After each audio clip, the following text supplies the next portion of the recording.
Nung nakita kong lumalakas kami, una, bumibenta ko ng Okay. 800 sa araw. Naging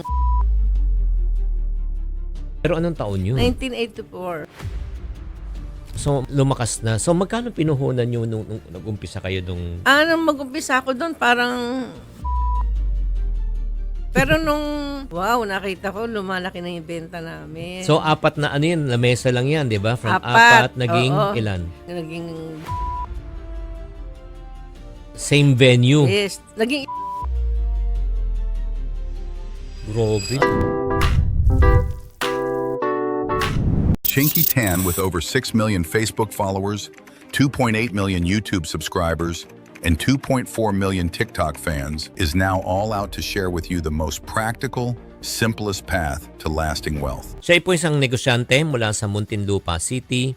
Let us welcome Flaviana Martinez del Rosario, or otherwise known popularly as Topsy ni Vivian.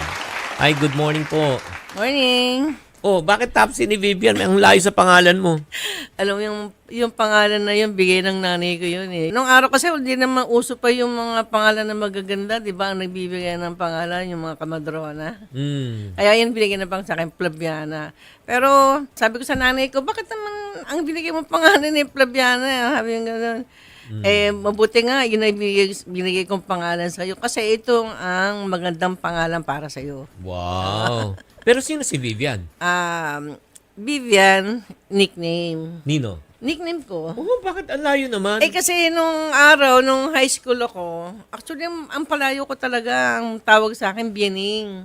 Bianing talaga.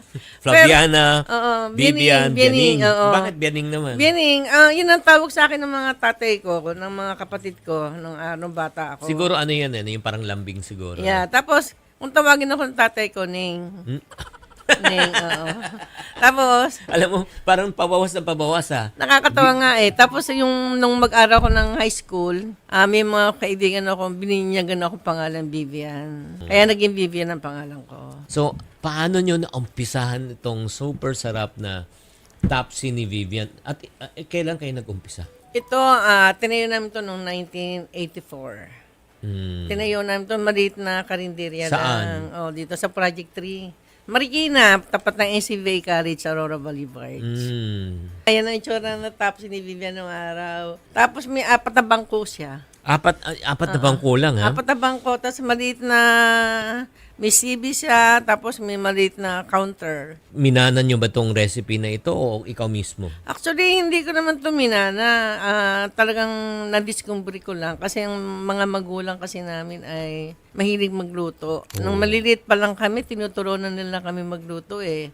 Bata pa lang kami. Siguro mga 8 years old, marunong ako magluto. Wow! Yeah. Siyempre, lumaki kami sa hanap buhay. Mga nanay ko yung nagtitinda ng isda sa palengke. Tapos, sinasama rin kami sa palengke. Ilang kayo magkakapatid? Kami 12. Ay, konti! Oo, 12. Oo. Isang dosena? Isang dosena. Pang ilang kayo? Pampito. Ay, grabe, no? Sila nanay, tatay? Ang nanay ko, wala na sila. Wala na. Alam mo yung, ang nakakatuwa lang, no, nung maliit kami, maliit pa ako, tuturuan kami ng nanay namin paano magluto. Sabihin mo, maghiwa ka ng bawang, sibuyas, kamatis. Igisa mo si ganito. Doon kami natuto. Siyempre, kapag ang magulang mo ay maraming natutunan, matututo ka rin. Oo naman. Paano nyo naman naisipan na itayo yung Topsy ni Vivian? Okay. Kasi yung husband ko, ang hanap buhay ng mga in-laws ko naman baboy, magbababoy. Okay. May pwesto sila sa palengke. Yung husband ko, nagtatrabaho sa palengke. Ititinda ng baboy. Iyon, natutunan ko nang nadodona siya. Minsan, nang nagtitinda siya ng baboy, gusto ko naman magkaroon rin ng hanap buhay. Dinadala ko doon sa parking space, sa farmers. Maraming doon sa mga... Sa may Cubao. Sa may Cubao. Doon ba yung pwesto sa nila? Araneta. Hindi, sa Project 3. Nung nasa Araneta, nagtitinda na ako ng mga lutong bahay na sa kaldero. Dadalhin namin doon sa palengke sa may parking ng farmers. Ngayon, nung masarap, alam na masarap yung tinda namin, yung mga gwardiya, Ginagawa niya sa amin dahil sa malakas na, pinapalis kami, tinataboy kami. Ngayon, siyempre, no, isipan ko na lang na umalis na lang kami doon. Naghanap ako ng pesto doon sa Project 3, unit yun namin Oh. na tapos ni Vivian. Sinubukan ko magtayo ng maliit na karinderya, titinda ako ng mga lutong bahay, hanggang maglagay ako ng tapa, saka sinangag, itlog, mga longganisa, tosino, mga ganon. Kumukuha ako ng paninda doon sa palengke, doon sa farmer, sa husband ko. Bumibili ako ng mga paninda doon. Tapos ititinda ko naman doon sa sa kantin. Nung nakita kong lumalakas kami, bumibenta ko ng 3,000 lang sa araw. Okay. 800. Naging 1,000, naging 2,000, naging 3,000.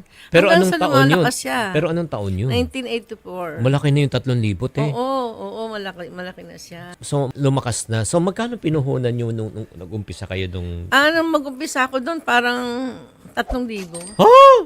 Oo, 3,000 lang. So, nabawi mo in less than 1 month siguro? Oo, alam mo, ang nakakatawa nga nung tayo na nga ako na Topsy, di ba? Lumakas na siya. Kaya nung lumalakas na siya, ginawa ko ng 24 hours. Kaya nga, naka 24/7, no? Yeah, oo. Di ba nung araw, wala pa naman 24 hours? Oo naman. Diba? So, 4 na ano yan, lamesa lang yan, di ba? From 4, 4, naging oo. ilan?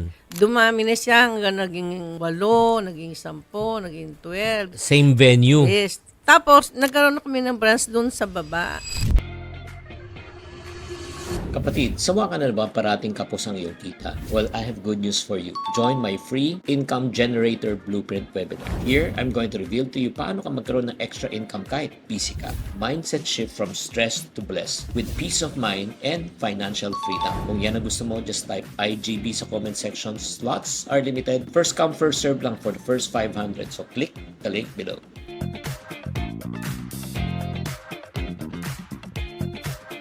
Pwede mo bang ibahagi yung sa kalakasan nung panahon na yun, ha? Oo. Magkano pinakamalaking benta sa isang araw? Ang nakakatawa, unang benta namin noon, nakakabenta kami ng 800, naging 1,000, 3,000. Hanggang sa lumaki na siya. Nakakatawa, di ba? Nung lumaki na siya, nagtatayo na ako ng branch. Naging 11 branches nga ako eh. Nung 11? panahon na yun. Oo. Grabe, no? Naging 11 ako, pero maliliit lang siya.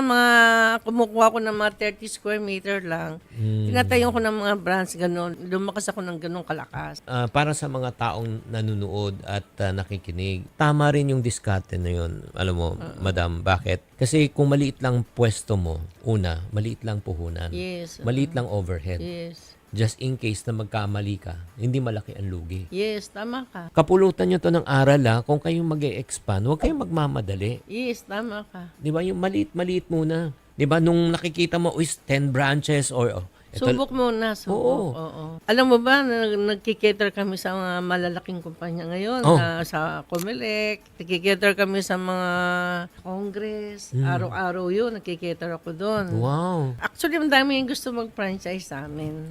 Ay, hindi pa kayo nagpapa-franchise? Hindi, lahat to company-owned? Yes, amin Wow. yun. 6 lahat yun. Nung nag-uumpisa kayo, syempre, nakakaipon ba kayo? Nag-iipon kayo? Alam mo, marunong ako sa pera eh. Alam mo Talaga? nung Paano? Halimbawa, kunyari, bumenta ko ngayon ng, kunyari, 10,000, kunyari lang.